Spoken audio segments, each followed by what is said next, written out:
हमारे नगर में एक घटना अभी कुछ दिन पहले घटी।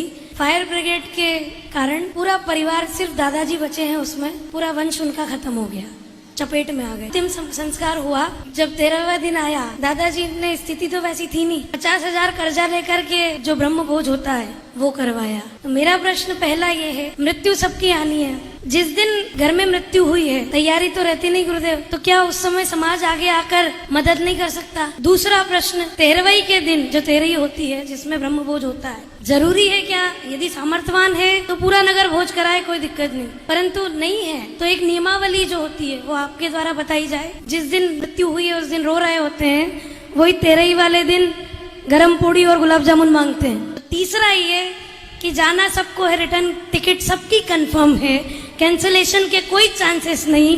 तो इस मृत्यु को, अपनी मृत्यु को, अंतिम यात्रा को कैसे सफल बनाएं और कैसे गारंटी लें कि हम इस जन्म में तो पार पा ही लेंगे। पहला प्रश्न, समाज को आगे आना चाहिए कि नहीं आना चाहिए? अवश्य आगे आना चाहिए। ऐसे कार्य में सहयोग करने वाला व्यक्ति सबसे ज्यादा पुण्य को प्राप्त करता है, सबसे ज्यादा पुण्य। दूसरा, नगर को भोजन कराना कोई आवश्यक नहीं, अगर सामर्थ्यवान हो तो आप कुछ भी करो। तीसरा, इसी जन्म में ये निश्चय हो जाए कि हम भगवत प्राप्त हो गए, अब हमारा पतन नहीं होगा, ऐसी गारंटी तो बड़े बड़े विद्वान नहीं दे सकते। सिर्फ भगवान को छोड़ दी जाए, कोई नहीं दे पाएगा। पर हाँ, मरने से पहले खुद को मार दे, इसी जीवन में वो गोविंद के धाम के लिए जाएगा, इसमें कोई संशय और दो राय नहीं होना चाहिए।